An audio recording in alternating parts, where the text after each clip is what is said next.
وذكر فإن الذكرى تنفع المؤمنين.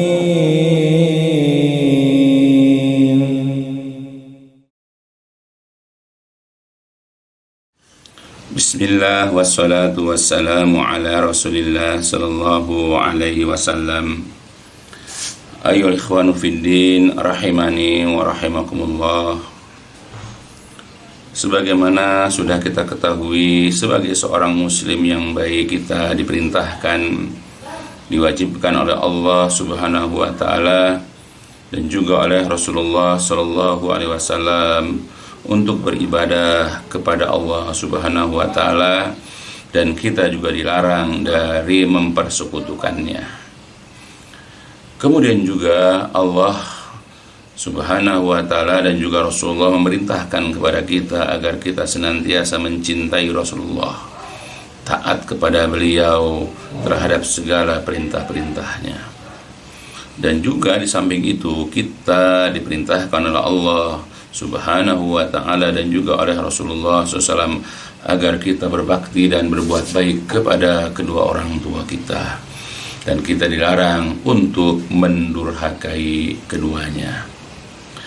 Di antara bentuk kedurhakaan yang telah dijelaskan oleh Rasulullah Shallallahu Alaihi Wasallam, para sahabat dan juga yaitu para ulama salaf soleh adalah yaitu membuat kedua orang tua berduka, membuat kedua orang tua bersedih dan menangis karena perbuatan atau perkataan yang membuat keduanya bersedih dan menangis. Itu termasuk perbuatan durhaka kepada keduanya. Sedangkan durhaka kepada kedua orang tua termasuk dari perbuatan dosa-dosa besar. Di antara dalil-dalilnya yang dapat kita ambil adalah Allah Subhanahu wa taala sudah mengingatkan kepada kita di dalam ayat-ayat Al-Qur'an. Misalnya ketika Allah perintahkan kepada mereka untuk berbuat baik sebagaimana dalam Quran surat Al-Isra. Kemudian ada dalam akhir kalimat dikatakan wala taqul lahuma uffin wala tanharhuma wa qul lahuma qaulan karima. Jadi kata Allah wala taqul lahuma uffin. Jangan sekali-kali engkau mengatakan kepada keduanya perkataan perkataan yang menunjukkan ketidaksukaan, perkataan yang sifatnya adalah meremehkan, yaitu kedua orang tua. Dan bahkan dilanjutkan dengan kata-kata wala tanharhuma, janganlah membentak, jangan menghardik ya keduanya, tetapi hendaklah engkau katakan kepada keduanya perkataan-perkataan yang karimah, perkataan-perkataan yang mulia, perkataan-perkataan yang penuh dengan kesantunan, kelembutan, yang tidak membuat keduanya kecewa. Nah, jadi perbuatan ya ataupun ucapan yang dapat menjadikan kedua orang tua berduka atau bersedih, itu termasuk yang dilarang. Sebagaimana di dalam sebuah asar, yaitu sebuah hadis yang diriwayatkan oleh Imam Abu Dawud, Ibnu Majah, Imam An-Nasai dan juga Imam Al-Bukhari dalam kitab Al-Adab Al-Mufrad, yaitu dari seorang sahabat yaitu Abdullah bin Amr bin Al-As radhiyallahu anhuma.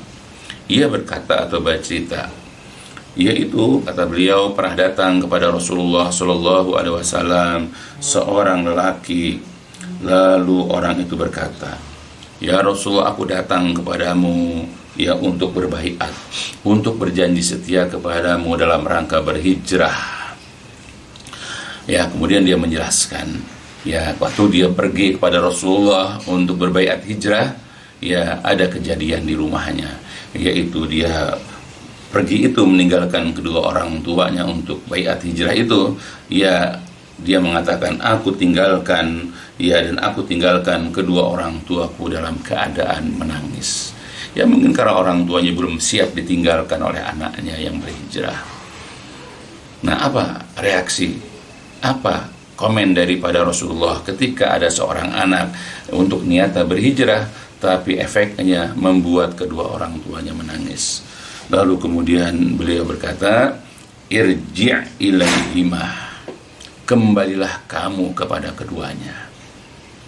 Fa'adhikhuma, buat keduanya tertawa, bikin keduanya tertawa, kama abakaitahuma, sebagaimana engkau telah membuat keduanya itu menangis. Nah, itulah reaksi spontan Rasulullah.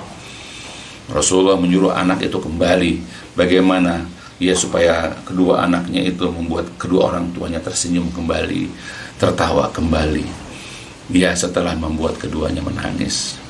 Nah, jadi perbuatan walaupun tujuan untuk ibadah, tujuan untuk berhijrah, ya tetapi ya mengakibatkan kedua orang tua bersedih dan menangis, itu termasuk yang dilarang. Ya, kewajiban seorang anak adalah bagaimana yaitu membahagiakan, berbakti, patuh kepada kedua orang tua selama bukan kepada perkara-perkara mungkar, selama bukan kepada perbuatan-perbuatan maksiat.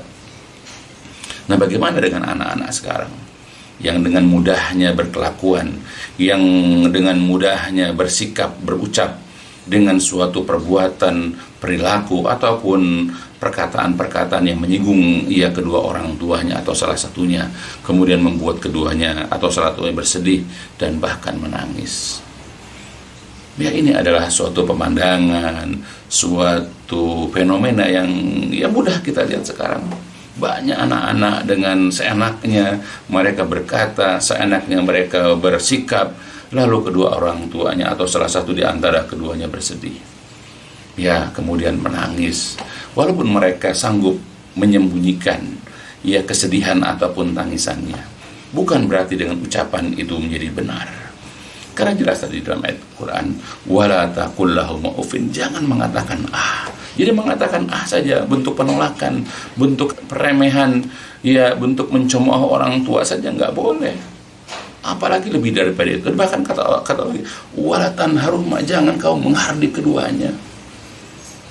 Ya. Berapa banyak anak-anak ketika dipanggil oleh orang tuanya, padahal dia tahu dia itu dipanggil, tapi dia tidak mau menengok ke orang tua, dia tidak segera menjawab, dia lebih disibukkan dengan game-nya, dia lebih disibukkan dengan chatting dengan sahabatnya daripada memenuhi panggilan, sehingga orang tuanya merasa kesal dan bersedih dengan kelakuan ya anak-anaknya. Nah, itu yang bisa kita lihat. Ya, sekarang banyak anak-anak yang seperti itu.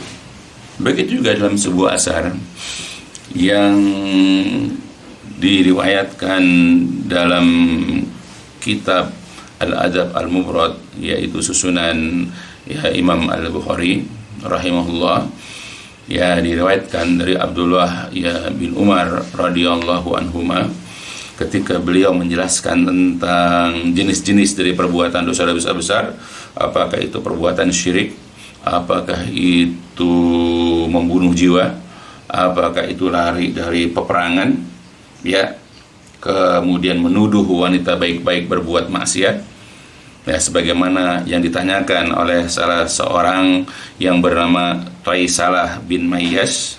Nah, salah satu penjelasan dari Abdullah bin Umar radhiyallahu anhuma tentang al-kabair itu adalah bukaul walidaini minal uquq. Jadi membuat menangis kedua orang tua itu termasuk perbuatan al-uquq, durhaka. Jadi ketika seseorang bersikap ya atau mengerjakan suatu perbuatan atau juga mengucapkan suatu perkataan yang membuat ya kedua orang tua atau salah satunya itu bersedih bahkan menangis, itu termasuk durhaka. Dan perbuatan durhaka itu adalah termasuk dosa-dosa besar. Ya. Dan berapa banyak anak-anak sekarang yang tidak memahami hal-hal seperti ini. Dengan mudahnya mereka, dengan gampangnya mereka, dan bahkan mereka menganggap enteng persoalan ya ketika kedua orang tua atau salah satu di antara keduanya menangis. Seakan-akan mereka tidak bersalah, seakan-akan mereka nggak ada masalah dengan seperti itu. Padahal kelak di hari kiamat mereka akan mendapatkan akibat yang buruk, aliyadzubillah. Makanya ketika ada seorang ibu ditanyakan kepadanya, apakah ada sesuatu yang lebih menyakitkan? Apakah ada sesuatu yang lebih berat daripada melahirkan? Ya, kalau menurut kita mungkin bahwa melahirkan itu adalah suatu perkara yang paling menyakitkan, paling berat bagi seorang wanita. Ya, karena bisa merenggang nyawa. Seorang ibu itu bisa meninggal ketika melahirkan. Tapi ternyata apa jawaban daripada ibu tersebut Katanya ada sesuatu yang lebih berat, yang lebih menyakitkan daripada melahirkan. Apa itu? Ketika dia dibentak oleh anaknya, ya ketika dia dihardik oleh anaknya. Coba, ya karena langsung tembus ke dalam hati, yang dia menginginkan perlakuan santun, perlakuan halus dari anaknya, tapi si anak tidak mengenal akhlak yang mulia, tidak mengenal adab kepada kedua orang tua. Seenaknya dia mengucapkan perkataan-perkataan hardikan, ya, atau sikap-sikap yang tidak baik. Nah itu ada yang lebih menyakitkan daripada melahirkan. Begitupun ada seorang ayah ditanya ya kepada dirinya, apakah ada sesuatu yang lebih meletihkan, ada sesuatu yang lebih membuat capek lelah selain daripada mencari nafkah, berangkat pagi, pulang sore, atau bahkan malam? Ya buat kita barangkali, ya jadi perbuatan yang paling melelahkan bagi seorang ayah, bagi seorang bapak, itu adalah mencari nafkah. Iya, dia tidak bisa tidur kalau seandainya besok tidak ada uang untuk membeli makanan. Ya, atau misalnya anak belum membayar SPP misalnya, atau listrik besok dicabut kalau dia tidak bayar misalnya. Ya, atau apa-apa lagi. Sehingga seorang ayah itu gelisah. Ya, capek ya memikirkan itu semua. Tapi ternyata ada yang lebih meletihkan, yang lebih membuat capek ya seorang ayah. Apa itu?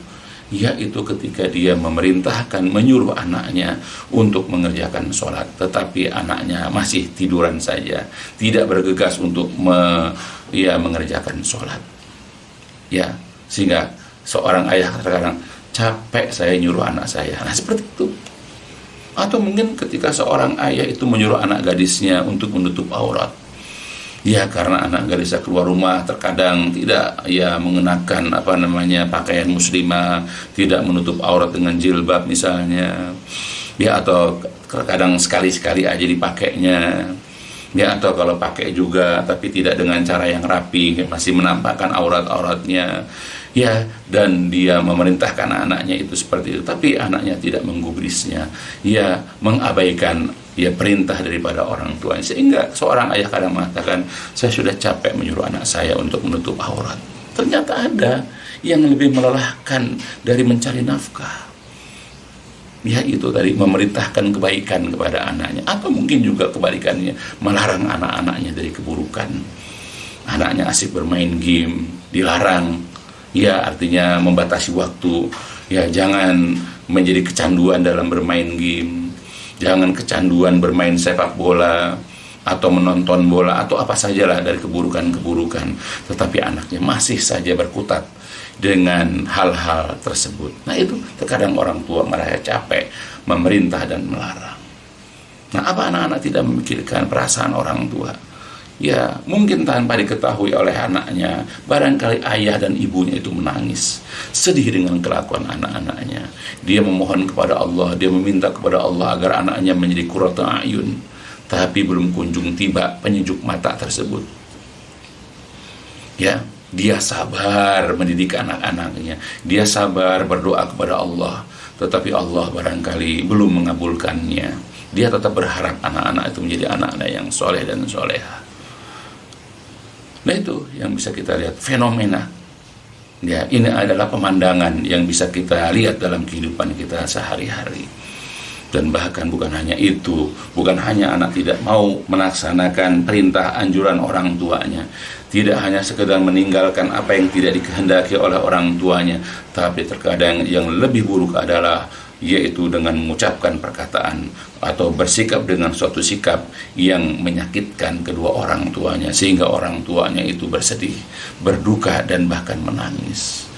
Padahal membuat kedua orang tua menangis, membuat kedua orang tua bersedih, itu termasuk perbuatan durhaka kepada kedua orang tua. Dan tidak ada durhaka kepada kedua orang tua itu dianggap suatu kebaikan, namun itu adalah merupakan keburukan yang dapat menyebabkan pelakunya dimasukkan ke dalam neraka. Aliyadzubillah. Maka sebab itu ya kita harapkan kepada anak-anak Ya, hendaklah mereka belajar agama dengan baik, hendaklah mereka melaksanakan perintah-perintah Allah, perintah-perintah Rasul Shallallahu Alaihi Wasallam dengan sebaik-baiknya. Ya, dan juga hendaklah mereka belajar untuk patuh ya kepada kedua orang tua. Hendaklah mereka belajar berbakti dan berbuat baik kepada kedua orang tua dengan apa yang mereka sanggup untuk kerjakan. Ya, agar mereka dapat membahagiakan, dapat membanggakan kedua orang tua.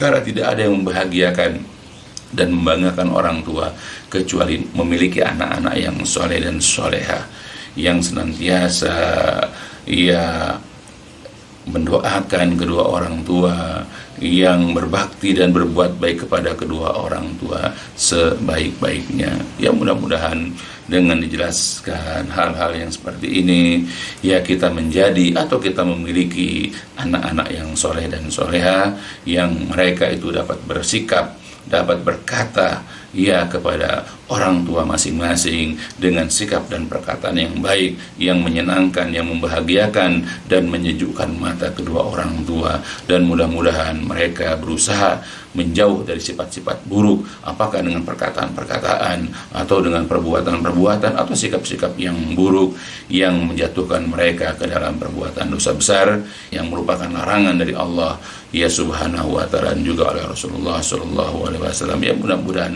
sekali lagi apa yang dijelaskan di sini mudah-mudahan berfaedah khususnya untuk keluarga besar saya dan juga untuk jamaah pengajian dan juga seluruh kaum muslimin.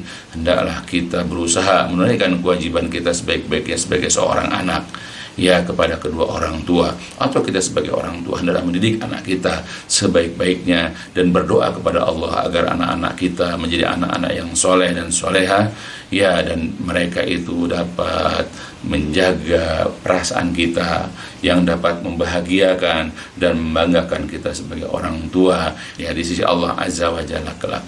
Nah, mudah-mudahan berfaedah dan diakhiri dengan walhamdulillahirrahmanirrahim. Subhanakallahumma wa bihamdika asyhadu an la ilaha illa anta astaghfiruka wa atubu ilaik. الدين النصيحة قلنا لمن يا رسول الله قال لله ولكتابه ولرسوله ولأئمة المسلمين وعمتهم